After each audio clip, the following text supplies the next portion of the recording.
Seigneur, tu appelles chacun de nous par son nom. Et chacun de nous est précieux pour toi. Seigneur, c'est toi qui nous as rassemblés. Et nous sommes heureux d'avoir pu répondre à ton appel. Amen. Ninyenguro titayu unanget ambunupi. Ninyenguro titayu unanget ambunupi. Luna shashu bilemu shashu akwashimu titayu titayu unanget ambunupi. Titayu titayu unanget ambunupi. Adorons le Seigneur. Je me réjouis quand on me dit, allons à la maison de l'Éternel notre Dieu. Nous savons que tes demeures sont accueillantes, ô Éternel. Un jour dans ton temple en vaut 1000 ailleurs. Et moi, j'ai choisi de rester dans la maison de mon Dieu tous les jours de ma vie. Amen. Yesu Jéhovah.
Devant notre Seigneur, que chacun de nous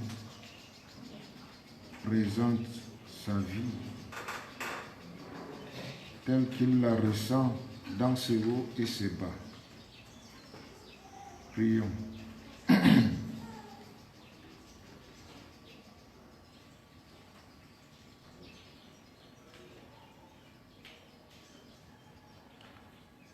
Seigneur Dieu, tu es éternellement béni. Nous te disons merci pour tous les bienfaits dont tu nous combles chaque jour. Nous voulons en même temps te présenter ceux d'entre nous qui sont dans le besoin, ô Père charitable. Envoie ton esprit sur ceux qui vivent dans l'ignorance de tes grâces. Donne-leur de savoir que tout vient de toi et doit servir à ta gloire et au bien-être de l'humanité tout entière. Seigneur, nous ne pensons pas suffisamment aux choses qui concernent ton règne. Nous ne cherchons pas sincèrement à observer tes lois, source de notre bonheur dans ce monde. Jusqu'à quand laisseras-tu tes enfants agir d'après leurs désirs coupables? Prends en main la destinée de ton peuple et agis. Gloire, honneur à toi, au Fils et au Saint-Esprit, d'éternité en éternité. Amen. Gaou Mata Jina Shiro Magneto Petit Taï Le Seigneur Apôtre Yo Amoi Mondi Mono Pierre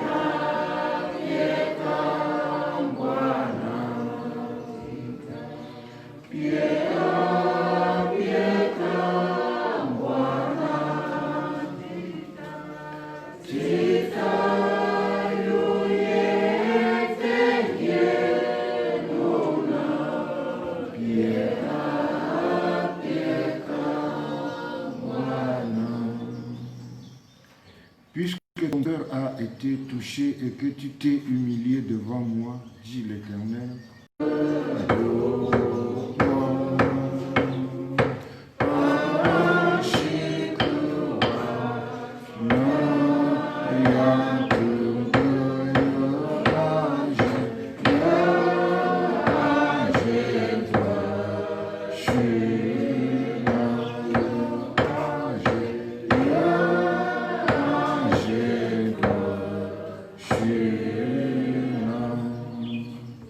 Nous allons à présent écouter les annonces.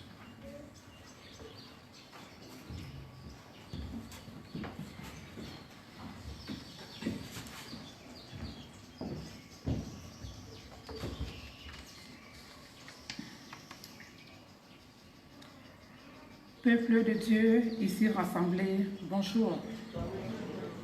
Bienvenue dans la maison du Seigneur.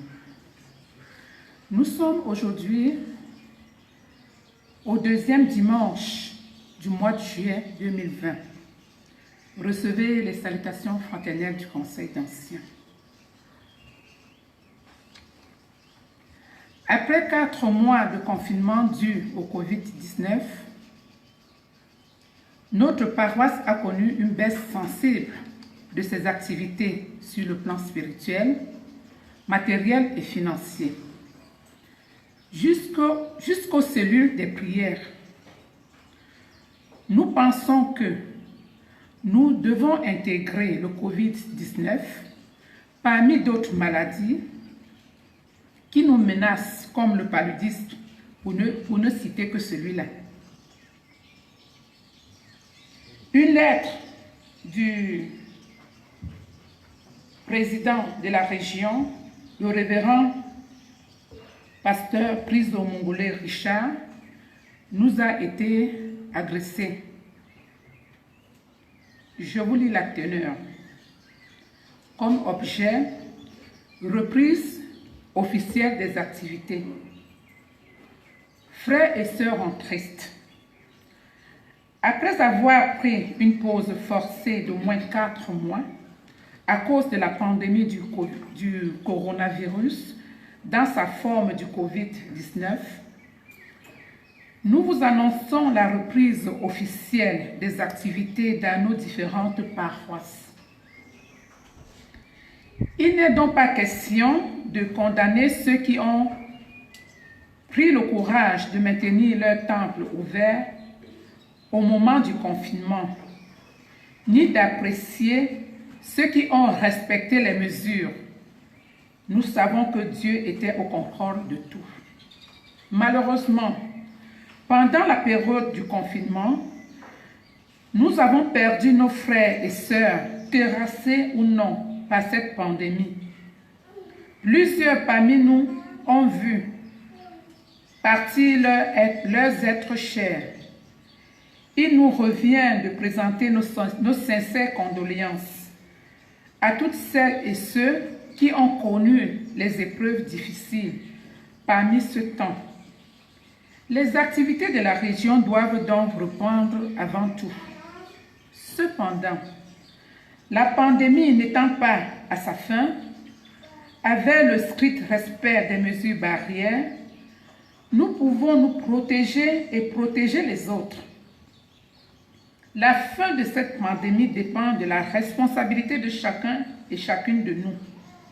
Jésus nous dit, « Je suis venu pour que les brebis aient la vie et pour qu'elle l'ait en abondance. Préservons au maximum notre vie et la vie de l'autre. Nous sommes obligés de vivre avec cette maladie en attendant la providence divine. Soyons donc prudents et responsables. Il faut mettre en pratique la distanciation dans les temples, lors des cérémonies culturelles. Le Seigneur nous aidera. » Avec le nouveau départ, le bureau de la région demande à toutes les paroisses qui se sont désolidarisées de la gestion de la région de revenir pour qu'ensemble nous recherchions les moyens et redonner à notre Église ses lettres de noblesse. Il compte sur la compréhension de tous. Les informations nous seront données en temps opportun pour l'organisation des assises régionales.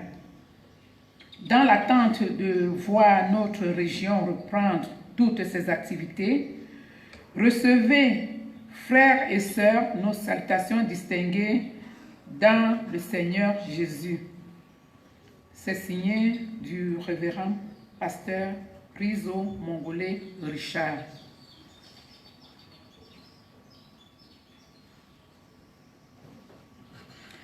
Le conseil d'anciens s'est tenu bel et bien comme annoncé dimanche dernier, hier samedi à 11h, hier samedi 11 juillet 2020. Je m'avais vous lire les résolutions qui ont été prises. Première résolution, de la reprise des activités. Les activités culturelles, tant en paroisse qu'en celui de prière, reprennent progressivement dans le strict respect des mesures barrières contre la pandémie du coronavirus survenue sous sa forme COVID-19. De l'organisation d'un culte d'action de grâce de reprise. Le Conseil d'anciens décide de l'organisation d'un culte d'action de grâce de reprise des activités marquées par son interruption brusque par le COVID-19. Ce culte d'action de grâce est prévu le samedi 1er août 2020 au sein de la paroisse dès 16h, couplé au culte de préparation de la Sainte Seine du 2 août de ce même jour.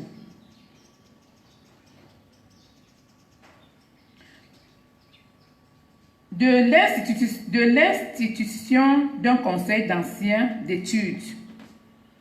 Il est institué un conseil d'anciens d'études au sein du conseil d'anciens de la paroisse de Siméon qui se tiendra une fois par trimestre. Pour le compte du 3e trimestre 2020, il se tiendra en septembre. Le thème reste à déterminer. De la protection de notre environnement. Le conseil d'anciens décide de la création d'un verger avec des arbres fruitiers derrière le complexe paroissial pour freiner l'érosion avancée liée par l'élargissement du lit de cours d'eau ci-derrière.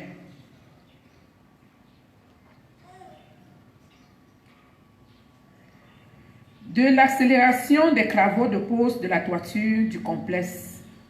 Le Conseil d'anciens demande aux fidèles que, compte tenu de la rupture brusque des contributions financières, ces contributions soient relancées avec faste et engouement, car le démarrage du traitement du bois par l'entreprise adjudicatrice des 10 travaux est imminente.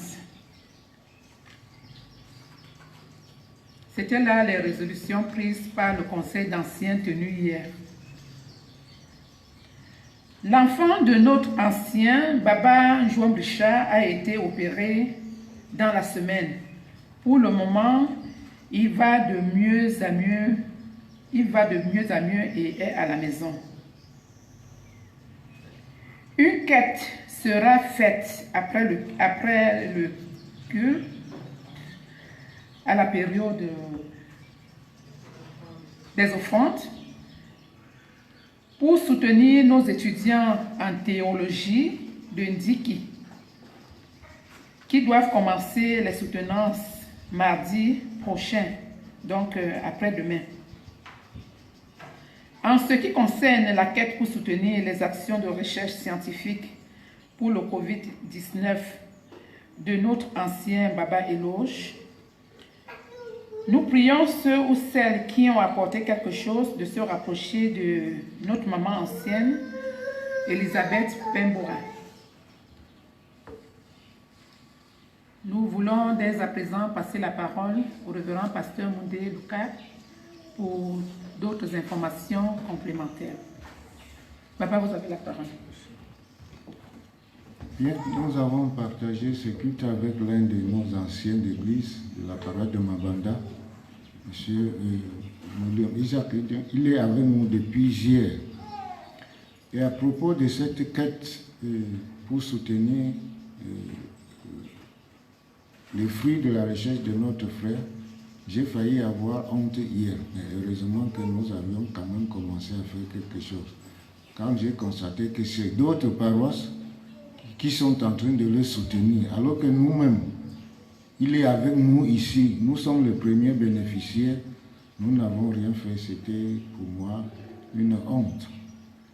Mais je sais que quand même, nous avons déjà commencé, que nous allons le faire. Ce n'est pas lui qui a demandé l'aide, s'il vous plaît. C'est nous qui avons compris que normalement, il donne son produit gratuitement. Mais il faut quand même de l'emballage et d'autres choses pour y mettre. Il faut qu'on l'encourage. Si même déjà, où l'État l'encourage, ce n'est pas nous qui devons rester les bras croisés. Notre geste, c'est juste un geste symbolique. Ce n'est pas que si nous ne le soutenons pas, ça ne va pas faire quoi que ce soit. Non. C'est pour lui faire comprendre que vraiment nous aimons ce qu'il est en train de faire. Et c'est normal. Quand Dieu utilise un frère pour nous aider, nous ne pouvons qu'être contents et le soutenir. Donc faisons-le avec vraiment un bon cœur. Et pour nos étudiants de Ndungue, ils vont commencer à soutenir mardi, comme on vous l'a dit. Et depuis, nous avons lu leur lettre ici. Ils ont souhaité que nous leur venions en aide. Ils ont connu beaucoup de difficultés pour pouvoir payer leur pension, car l'un d'eux a même perdu son épouse au cours de l'année, ce qui rend un peu la vie difficile à ces étudiants. J'espère que nous nous sommes préparés en conséquence, comme il a été annoncé la semaine passée. Et je profite aussi pour rappeler, comme je l'ai déjà dit, que le Covid-19 ne réside pas au temple. C'est nous qui l'apportons au temple. Nous avons observé presque plus de 4 mois de confinement. Et quels que soient nos gestes barrières, nous devons aussi placer Dieu devant tout ce que nous faisons. Il importe que nous apprenions à vivre tout en sachant que ce mal est bien là, tout en prenant des dispositions que nous pouvons prendre pour pouvoir l'éviter. Nous n'allons pas cesser d'exister parce que le Covid est là. Nous n'allons pas cesser de travailler parce que le virus est là. Si nous cessons de travailler, nous-mêmes, nous allons tous mourir. Mais cette fois-là, pas à cause du virus, mais à cause de la paresse. La plus forte raison pour Dieu qui nous garde. Nous devons reprendre nos activités et avec engouement et avec enthousiasme. Nous avons connu une baisse financière au point de vue offrande et même collecte de fonctionnement, comme vous pouvez vous-même le constater. Mais je sais qu'avec le peu de temps qui nous reste pour terminer l'année, avec les bonnes volontés, nous allons toujours nous rattraper. Chacun est en mesure de voir sa carte depuis le début de cette année jusqu'à présent. Et je rappelle qu'il y en a qui ne sont même pas encore inscrits dans le registre de la paroisse, ce qui n'est pas toujours une bonne chose. Je crois que si nous plaçons Dieu devant tout ce que nous faisons, le Covid ne va pas nous emporter parce qu'on vient au culte ou bien parce qu'on va dans les cellules de prière. D'ailleurs même, ceux qui fuient de venir au culte, mais je les rencontre au marché, je les rencontre dans des lieux d'invitation. Mais à ce moment où est Covid, parfois au marché même c'est plus serré qu'ici au temple. Donc n'en faisons pas un prétexte pour décliner nos responsabilités ou bien manquer à honorer nos engagements de chrétiens. Les réunions du quartier sont toujours là, les gens ne manquent pas. Les gens ne manquent pas d'aller à la banque. À la banque, c'est la queue. Et quand vous êtes là, il n'y a plus la peur du Covid. Mais c'est seulement quand ils vont venir au temple qu'on trouve toutes les raisons possibles pour dire qu'on est dans le confinement. En tout cas, c'est chacun qui peut juger son âme avec son Dieu. Je crois qu'il y a lieu qu'on puisse reprendre nos activités. Et l'expérience a prouvé même que ceux qui ont beaucoup fui le Covid, fui même l'église ou des milieux publics parfois, ce sont ceux-là qui ont été emportés même, pour ne pas dire menacés par le Covid. Il y a des gens qui se sont bien enfermés, mais jusque-là, le Covid les a toujours visités. On ne sait pas quelle alchimie cela s'est fait. Donc, nous faisons ce que nous faisons et nous laissons le reste à Dieu. Imaginez ces personnels soignants qui sont toujours en contact avec les malades. Qu'est-ce qu'ils font? Il y en a qui payent de leur vie, comme nous venons de suivre, ou un responsable du centre de santé de la cité verte qui est décédé. Il y en a qui sont dans des laboratoires, qui manipulent toujours les objets du Covid-19. Qu'est-ce qu'ils font? Ils supportent, ils prennent des mesures, mais Dieu aussi est avec eux. Nous ne devons pas fuir nos temples parce qu'il y a le Covid. À chacun maintenant ses responsabilités. Nous allons écouter la parole de Dieu dans l'évangile de Jésus selon Matthieu au chapitre 13.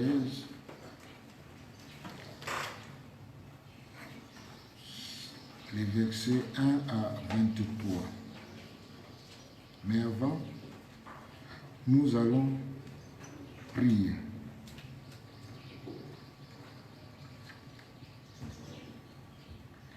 Ô Dieu, ta parole est comme le feu, éclaire-nous.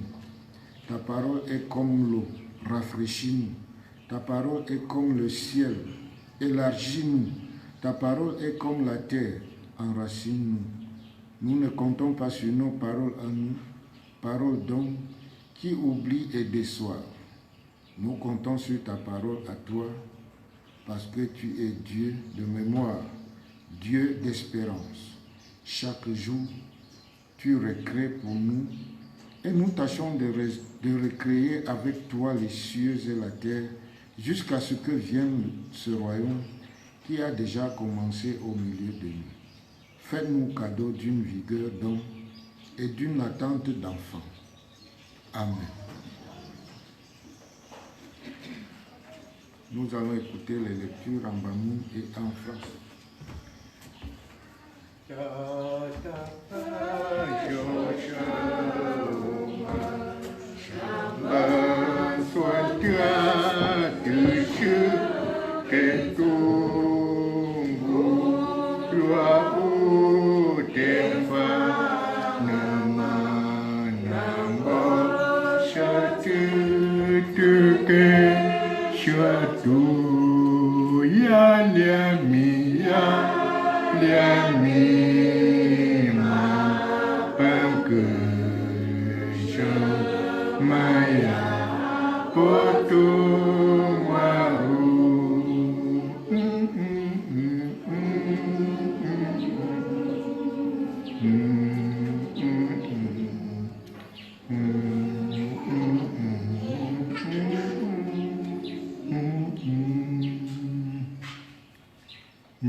Yesu Kristo yo Matthieu katwatena chapitre rom chobitet lo tu verset imo wome te pangam choitet apuan talero rom chobintu te kanfe apuan remi nsanganga mangu Yesu kaput mandap njushira iwan chuman kabripa kuyan puam shamanguni rani ishin kuwa pote kukuam chumansia ngupamate temankamke ishika neporani tinsangam nziemi ngama angu mo katumgo mangu ikapapa ma shima mingu kitatu yamaji pesi tuan shusha Mongbe kituli ngwa ngayon se kapa po mayara ngurungurut atendo mangaka akabima nyi mansen shuma ngom kaputuma apwa njum mangaka ngashi kapentina Mongbe kiti fana mankwa. Mankwa kun samira. Ayut. Mongbe kiti lin siamboket. Ndam shashi. Ngili ngunshin sumi ngunkuri. Mo ntungam. Mo tengam. Menu tumi pangrura. Ngeyu. Rayiranga shigap shenzeni mi. Unshikanya popo tun samga makua. Yesu penne po mi. Mangaka paka manja yin chama. Tunga fam kutiput pona pun. Shifane pona. Mangaka pena tu fana menu. Apo apuina. Mi anu pui. Na menu andi puina. Pelishipa makere yu apo apuina. Nkwot. Apo atuka manchikane po ponen samgama mangaka pananjona nambi tamjona ya njuna nambi tamjona ya ngam tanzeni pami maba ngayo Esaya prophet karina atana ndum po mi pina pe to njuna ntin na antam zeni mi mun pina pa ton fi na mi mun na chiyun mangaka tu shi puen po kukerina pena tintin map ngam shi mi map ngare mi map makanjon tin map makanju tu shap makanjinga mi bu makambit tu shap nkanjurap professional. Number 2 mapun. Raya mi mun. Mengaka ananjuan na. Nentin mun. Mengaka ananjuan na. Njena nepun mayimbeke mi. Raya pa prophet po peke pun. Kapun zo yuan yu aputen juan na. Si yuan. Yu aputen juan na. Si yu. Napun. Yunu ye kan samganga mangu itoshena. Mina mbe yushenda kumi. Aba pasira mimi. Mbuke kwentu mayuwa. Papa mbeti lamtina. Yimu pa yo ikakwa ngangu. Yo akite ye manjena. Nga kwa ngangu tilinsia ngwa. Kwa mena inju shikat. Jangan kuat neluta. Jangan kuat neluta na. Namba manga asiman cari macintina. Asun timpo fumaya. Ngua ke kepana petuang kwani. Manga shikarera. Itan benan dura na. Nga kuat ngangu tifana mangkua. Kwa mena inju shikat. Nanga biangwan manga yutunju yi. Nga fana yung kam to mena samira shikat ayut shikunjama mbesi to mam nga kwanga ngutulin semboket apa mena inju shikat ara mimi iyam jilingun shin sunkuri mo suntungam mo sutengama amen.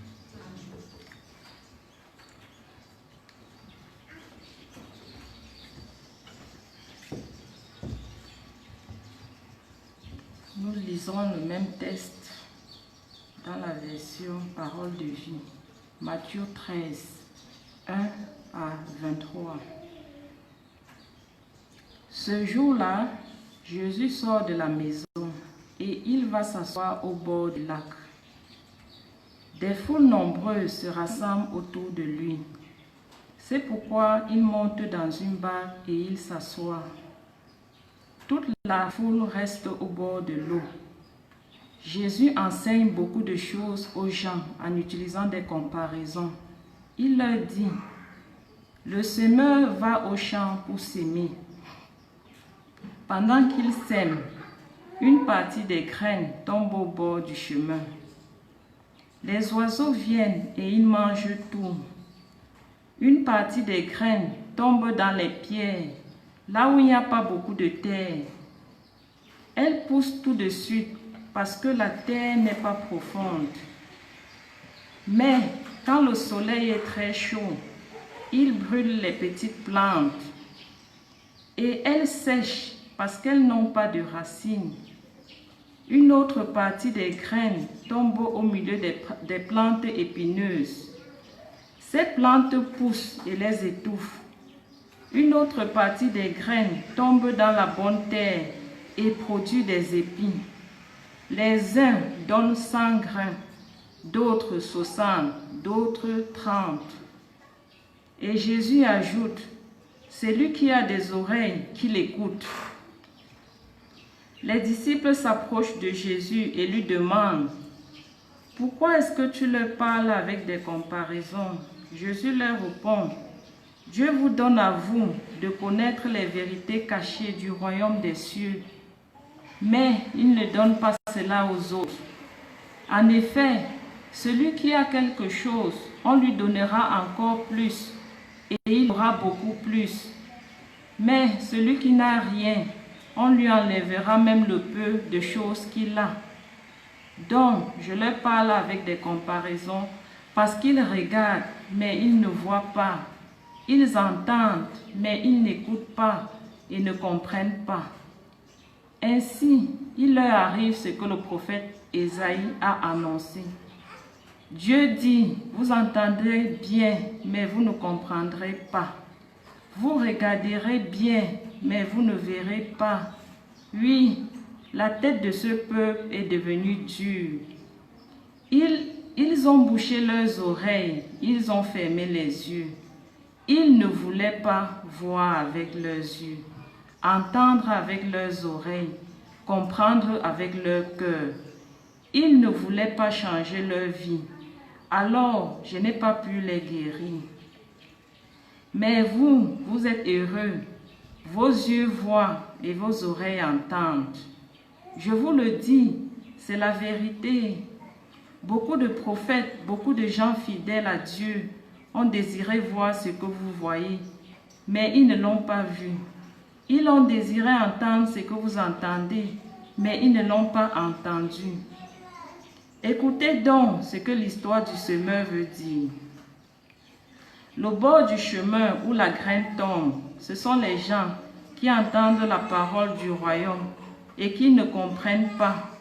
L'esprit du mal arrive et il arrache ce qu'on a sémé dans leur cœur. Le sol plein de pierres, ce sont des gens qui entendent la parole et qui la reçoivent aussitôt avec joie. Mais la parole n'a pas de racine en eux. Ils changent facilement d'avis. Alors, quand il y a une difficulté ou quand on les fait souffrir à cause de la parole, ils abandonnent tout de suite. Le sol couvert de plantes épineuses, ce sont les gens qui entendent la parole, mais qui s'inquiètent pour les choses de ce monde. Ils cherchent de fausses richesses. À cause de cela, la parole est étouffée et elle ne produit rien. La bonne terre, ce sont des gens qui entendent la parole et qui comprennent. Ils donnent des fruits, les uns 100, d'autres 60, d'autres 30. Amen.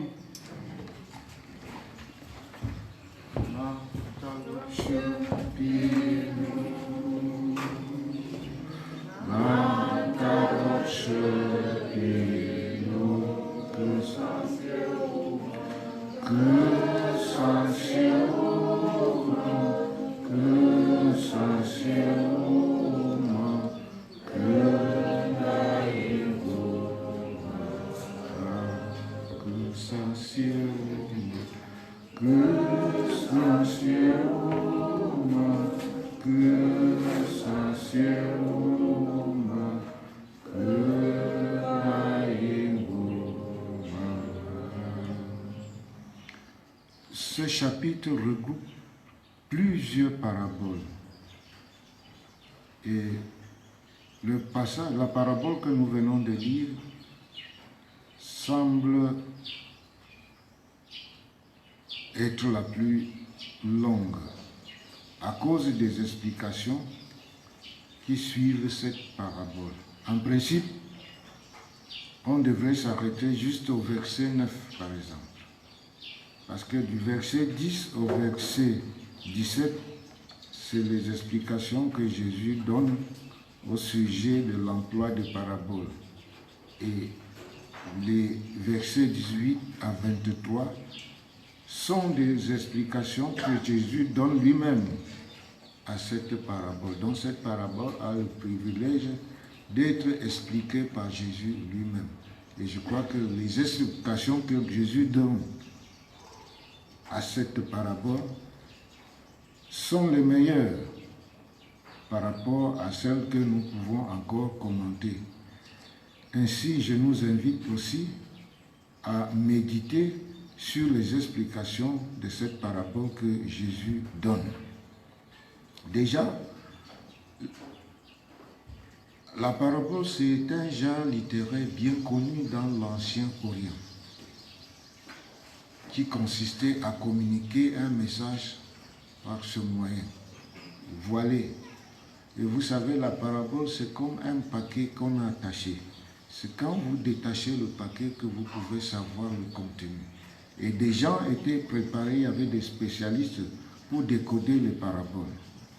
Mais avec Jésus, quand il dit du verset 17, il dit qu'il parle, pourquoi il parle en parabole? Il parle en parabole parce que d'abord, ceux à qui il s'adresse, comme ses disciples surtout, sont déjà préparés à saisir, à comprendre le sens ou bien le contenu de ce qu'il voudrait dire dans la parabole. Contrairement à ceux qui ne suivaient pas ces enseignements ou ces instructions. Ce sont ceux-là qui sont considérés comme les pauvres, des gens qui ne voient pas, qui ne regardent pas, et aussi surtout parce qu'ils ne veulent pas retourner à Dieu.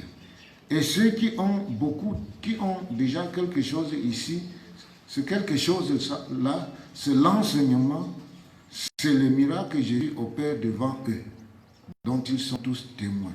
Il n'y a pas à confondre ici avec la quantité des choses matérielles. Cela ne veut pas dire que si quelqu'un a peut-être peu d'argent, on va lui arracher le peu là pour donner à celui qui en a beaucoup. Non. C'est celui qui a déjà reçu quelque chose de Dieu, de l'Esprit de Dieu, on va continuer à lui donner. Il recevra encore plus parce qu'il est déjà préparé, parce qu'il est déjà conditionné, parce qu'il a un soubassement qui puisse l'aider à comprendre, à recevoir davantage les choses qui viennent de Dieu. Vous savez, il y a ce qu'on appelle même dans la méditation le critère d'inspiration. Quand vous n'avez pas un cœur préparé, vous n'avez pas l'esprit préparé, tout vous paraît difficile. Même la lecture de la Bible, ça vous paraît gênant. Vous n'avez pas le temps pour ça. Dès que vous commencez à la lire, c'est le sommeil qui vous prend. Parce que vous n'êtes pas suffisamment préparé. Donc, ceux qui ont reçu quelque chose ici, ce sont ceux-là qui ont reçu des enseignements, qui ont reçu une connaissance qui leur permettent de détecter ou bien qui leur permettent de comprendre, de déceler les secrets du royaume des cieux. Ce sont ceux-là qui sont bénéficiaires et à ceux-là, Jésus va continuer à le donner davantage parce qu'ils peuvent supporter ce que Jésus dit. Ce que je voudrais dire au sujet de la parabole, puisque les explications, Jésus nous les a déjà données, les différents lieux où tombent les grains là symbolisent en principe nous les humains. Que ce soit l'endroit pierreux ou bien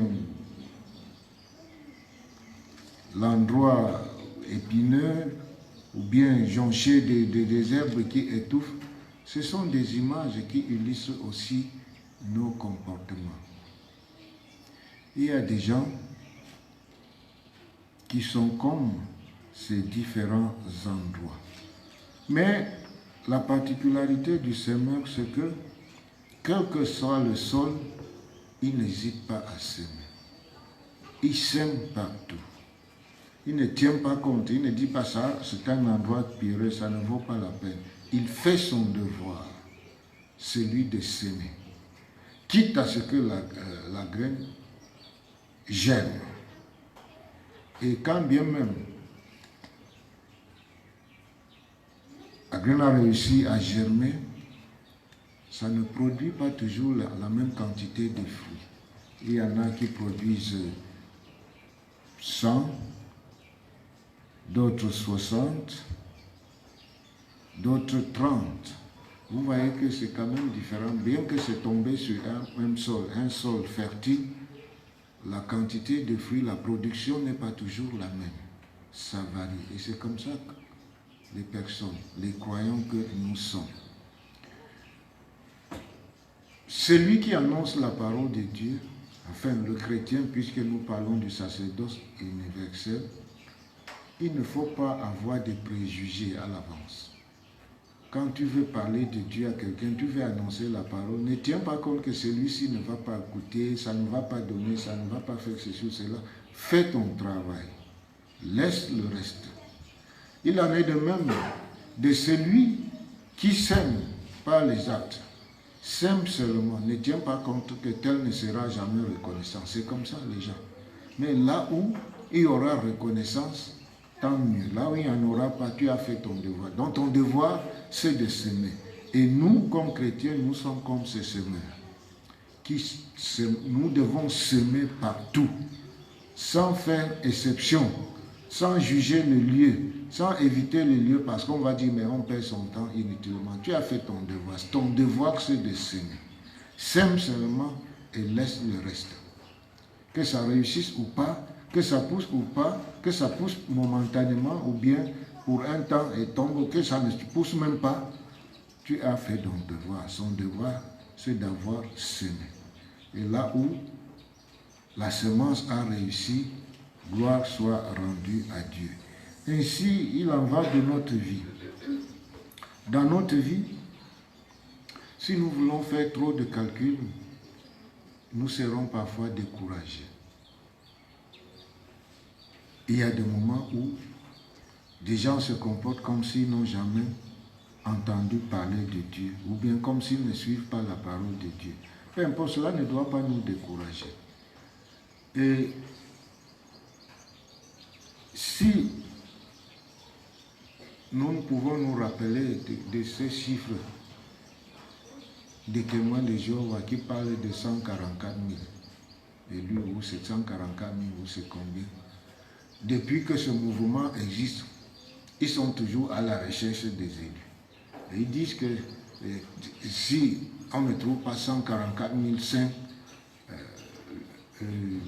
Jésus ne va pas revenir. Ou bien l'humanité ne sera pas jugée. Ils sont toujours à la recherche de ces 144 000. Parce qu'ils s'aperçoivent que pendant qu'ils parlent de Dieu et veulent qu'on vive Dieu comme ils l'annoncent, ils voient plutôt le contraire. Ils sont toujours à la recherche de 144 000.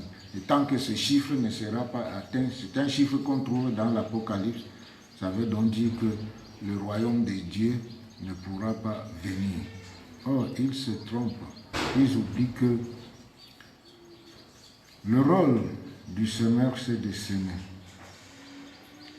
La poussée des plantes, la croissance des plantes, ou les fruits que les plantes peuvent porter, ne dépend plus du semeur. Ça dépend du tout autre. Notre travail, c'est de semer. Et c'est Dieu qui fait pousser, c'est Dieu qui fait germer sa parole dans le cœur. Ce n'est pas nous.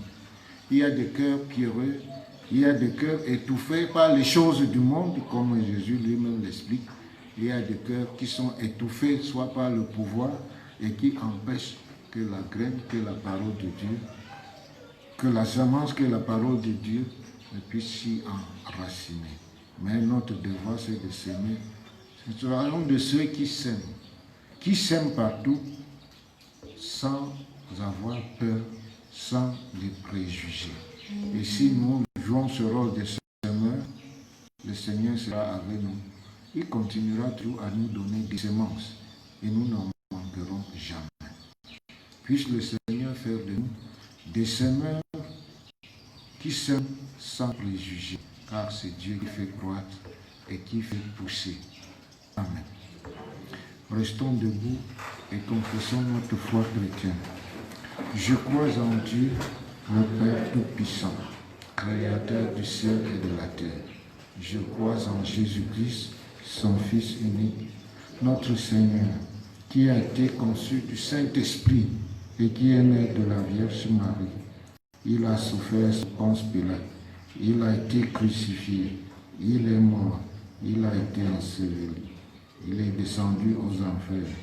Le quatrième jour, il est ressuscité.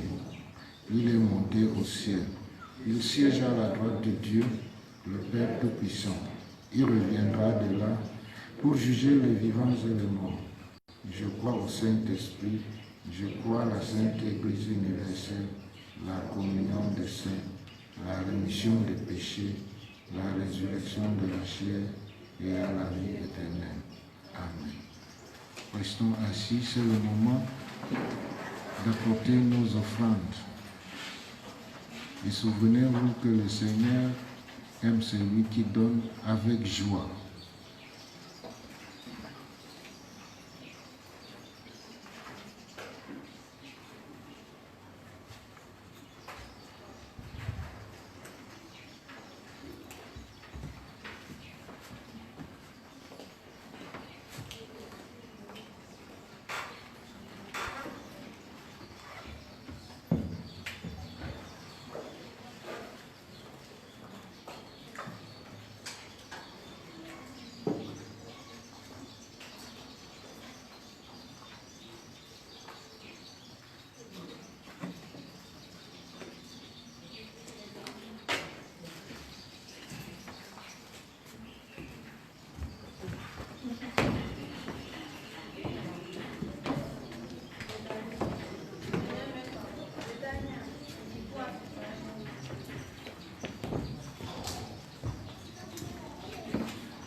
chez toi.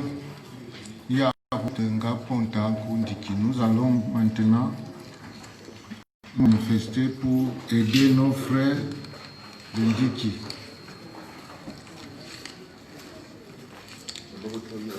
Et ceux qui ont quelque chose pour soutenir les produits de Roi Elos peuvent